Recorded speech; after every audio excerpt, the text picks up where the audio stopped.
Chair, no. The clerk will report the total. They don't want you to know the truth. 3 pillars of American power: Donald Trump, the Republican political machine, and tech billionaires like Elon Musk, are shielding some of the darkest secrets this country has ever known: the Epstein files. And here's the question we should all be asking. If both parties claim they want transparency, why is it only one side that keeps voting to block it? We're not talking about rumors. We're talking about over 300 gigabytes of data, logs, videos, emails, flight records, all tied to child trafficking, sexual exploitation, and an island full of billionaires and world leaders whose names are still redacted. And yet, no one has been held accountable. Not a single name on the client list. Not a single conviction beyond Epstein and Maxwell. Not a single public reckoning for the people who used these children and then vanished back into luxury and power. The Thursday night blockade: how the truth was silenced. While the country was watching, something critical happened behind closed doors in Washington, and barely anyone covered it. Late Thursday night, the House Rules Committee met to consider a motion that would have forced the Department of Justice to declassify the Epstein client files. But in a 9-4 party line vote, Republicans killed the proposal. Democrats supported it. Republicans shut it down. There was no ambiguity. Jim McGovern, ranking Democrat on the committee, warned, "We cannot claim to protect children while blocking access to this information." Even conservative Congressman Nick Langworthy said Epstein's crimes were horrific, but then voted against transparency. Another Republican, Representative Ralph Norman, downplayed the move, saying, "It's not necessary at this time." But if not now, when? Rather than act, Republicans offered a performative resolution, a so-called Epstein resolution. It sounds official. It means nothing. It simply suggests that Epstein's client list should be released, but it doesn't demand it, enforce it, or trigger any action from the DOJ. Congressman Thomas Massey, a Republican known for calling out government hypocrisy, posted bluntly on X, "Congress thinks you're stupid." And maybe he's right, because this charade wasn't over. Donald Trump stepped in, trying to reclaim the narrative. He looked straight into the camera and said, "I demand the release of grand jury testimony." But legal experts quickly pointed out he was referring only to a sliver of the case, focused almost entirely on Jeffrey Epstein and Ghislaine Maxwell, not the powerful clients, not the billionaire visitors, not the politicians, celebrities, CEOs, or foreign agents who flew to the island over and over again. Pam Bondi, Trump's former Florida Attorney General and now a vocal surrogate, echoed the same tactic. "We're ready to submit documents to the court tomorrow." But again, it was smoke and mirrors. The documents referenced represent just 1 to 2% of the full scope of Epstein's operation, and conveniently steer clear of naming the VIP clientele that the public actually wants exposed. This was not an act of transparency.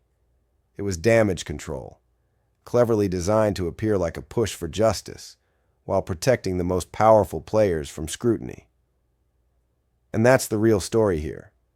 Not just the crimes, but the cover-up, and how the people who promised to fight for the truth are now the ones burying it.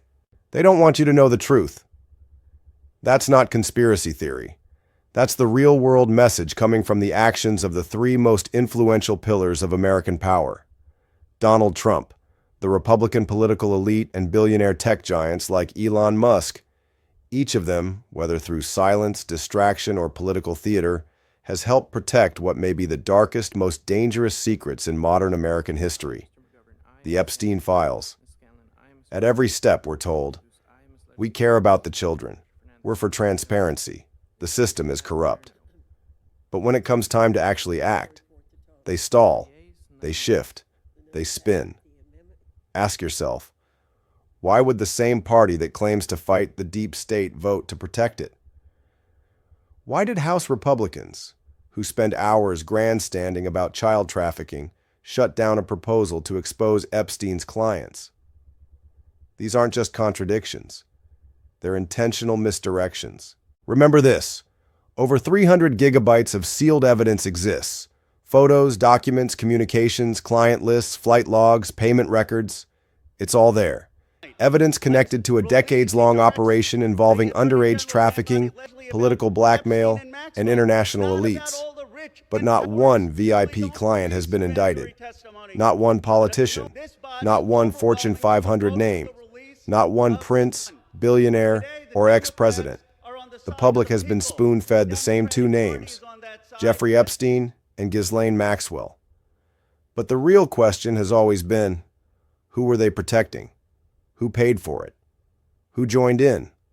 Who knew and stayed silent? And that's where the system closes ranks. Trump once promised to drain the swamp, but now he calls the Epstein case a hoax. He mocks people who demand answers as stupid. And when directly asked if he had ties to Epstein, he flees. I have nothing to do with that. Meanwhile, Congress plays theater. And Elon Musk, tech mogul, free speech warrior, provocateur, calls for the list to be released, while scrubbing his own name from every photo and headline linking him to Epstein's circle. What we're witnessing is not just a cover-up, it's the machinery of elite protection, running on both sides of the aisle and across every major institution in American power. And the longer it runs, the more dangerous the silence becomes. Trump, the truth and empty promises. Donald Trump has repeatedly claimed that he wants the truth to come out about Jeffrey Epstein. But when we look past the headlines and campaign slogans, the actions simply don't match the rhetoric. There has been no full release of the Epstein files, no mention of the guest list, no real pressure from Trump on House Republicans to allow a transparent vote. His latest declaration, calling for the release of grand jury testimony, sounds bold, but in practice, it's a hollow gesture. That testimony covers just 1 to 2% of the case, mostly rehashing already public details about Epstein and Maxwell. The names that matter, the powerful clients, remain sealed and untouched. What Trump is offering is a classic political sleight of hand. Create the illusion of action to calm public outrage, but never actually give up control. It's a tactic as old as Washington itself. Say just enough to look like a fighter, but do just little enough to protect the system. Many former MAGA supporters are starting to notice. They remember a time when Trump promised to drain the swamp. Now those same supporters are asking, was he ever serious? Or just another gatekeeper in disguise? This isn't just about Epstein. It's about whether American voters will keep falling for empty promises wrapped in patriotic language, or whether they'll finally demand accountability that goes beyond party lines. There is a real solution, but it's being blocked. While both parties posture on transparency, a rare bipartisan proposal has quietly emerged, and it could actually change everything.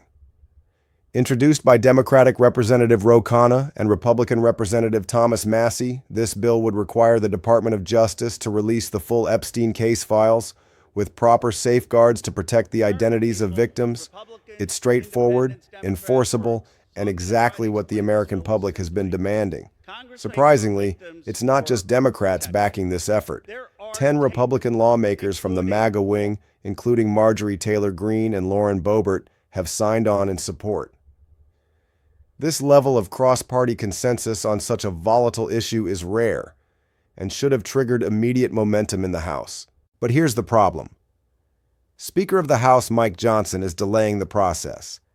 Despite claiming he wants transparency, Johnson has kept the bill in procedural limbo, avoiding a public vote. Behind closed doors, members say Johnson is under immense pressure from party leadership and perhaps outside forces not to let this go forward. That's where the discharge petition comes in. It's a rarely used tool that allows lawmakers to force a vote on a bill without the Speaker's approval, if they can get 218 signatures.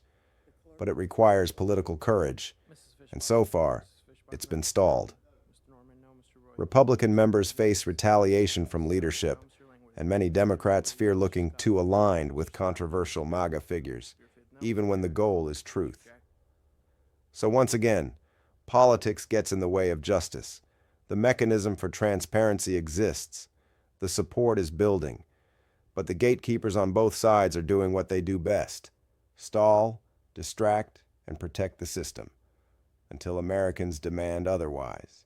The Republican Party and Trump loyalty. At this point, We have to ask a brutally honest question. Why are so many Republican lawmakers so afraid of Donald Trump, even when the stakes involve child exploitation and systemic abuse? Behind the scenes, Republican leadership has made it clear, don't rock the boat, don't anger the base, don't cross Trump. And the result? Even when meaningful transparency is within reach, they choose silence. This isn't just about politics anymore. It's about basic morality.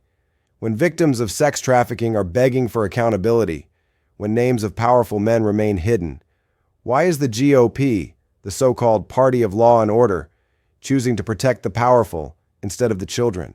Some point to Trump's grip on the party. He mocks the Epstein investigation as a hoax, calls those demanding the client list stupid, and accuses Democrats of weaponizing the case. But none of that explains why Republican lawmakers would follow his lead at the expense of victims' justice. Representative Ro Khanna put it bluntly, the question before Congress today is simple. Whose side are you on? The side of the powerful or the side of the children? That question has echoed far beyond Capitol Hill. In conservative media spaces, even die-hard Trump supporters are now starting to ask, why won't he support the full release of the Epstein files? Why won't the party he leads? The silence is deafening, and it's eroding trust. Because if a political movement that once claimed to fight for draining the swamp can't stand up to known corruption involving the exploitation of minors, then what does it really stand for anymore? Historical, scientific, culture, and community perspectives. Let's take a step back. This isn't the first time America has buried the truth to protect the powerful. History reminds us, we've seen it before, how hard truth gets twisted, hidden, or forgotten. Iran-Contra, secret arms deals, hidden from Congress, MK-Ultra, the CIA's illegal human experiments, only admitted decades later, the Secret Service's lost JFK files, critical documents vanished, and with them, trust in government. Each of these scandals started with denial. Each was dismissed as conspiracy, until it wasn't. Psychology helps us understand how. What we're seeing now is textbook public whitewashing. Distract the people with noise. Delay long enough for emotions to fade, then quietly bury it in bureaucracy. Meanwhile, society begins to suffer from what psychologists call learned helplessness. When justice is delayed again and again, when lies become normal, people begin to believe nothing will change. So why even try? But the public is not asleep. Voices are breaking through, angry, clear, unafraid. If this were my daughter, I would never forgive them. I'm a Republican, but this is unacceptable. Left or right doesn't matter when children are abused and justice is blocked. This isn't just about Epstein. It's not even just about politics anymore. This is a test of national morality. A society reveals who it really is not in times of comfort, but in how it protects its most vulnerable. And when we're told again and again to move on, we should be asking, who benefits when the public forgets? There is a real solution, but it's being blocked. While both parties posture on transparency, a rare bipartisan proposal has quietly emerged, and it could actually change everything. Introduced by Democratic Representative Ro Khanna and Republican Representative Thomas Massie, this bill would require the Department of Justice to release the full Epstein case files with proper safeguards to protect the identities of victims. It's straightforward, enforceable, and exactly what the American public has been demanding. Surprisingly, it's not just Democrats backing this effort. 10 Republican lawmakers from the MAGA wing, including Marjorie Taylor Greene and Lauren Boebert, have signed on in support. This level of cross-party consensus on such a volatile issue is rare and should have triggered immediate momentum in the House. But here's the problem. Speaker of the House Mike Johnson is delaying the process. Despite claiming he wants transparency, Johnson has kept the bill in procedural limbo, avoiding a public vote. Behind closed doors, members say Johnson is under immense pressure from party leadership and perhaps outside forces not to let this go forward. That's where the discharge petition comes in. It's a rarely used tool that allows lawmakers to force a vote on a bill without the Speaker's approval. if they can get 218 signatures. But it requires political courage, and so far, it's been stalled. Republican members face retaliation from leadership, and many Democrats fear looking too aligned with controversial MAGA figures, even when the goal is truth. So once again, politics gets in the way of justice. The mechanism for transparency exists. The support is building. But the gatekeepers on both sides are doing what they do best: stall, distract, and protect the system, until Americans demand otherwise. This is not just another scandal. This is a moral crossroads for America. We are watching, in real time, how truth gets smothered by power. They want you tired. They want you confused. They want you divided, left versus right, while they erase the evidence and protect each other. But here's what they fear: you remembering, you demanding, you refusing to shut up. So here's what you can do. Right now. Call your representative. Demand support for the Massey bill to release all Epstein files. No redactions, no delays. Ask where they stand. Are they protecting the powerful or the children? Share this video. Spread the truth before they bury it again. Don't let this die. Because if we let this go, if we let them silence the victims, bury the documents, and gaslight the nation, then the next predator, the next Epstein, is already watching and waiting. Don't just watch history happen. Be the reason it doesn't repeat.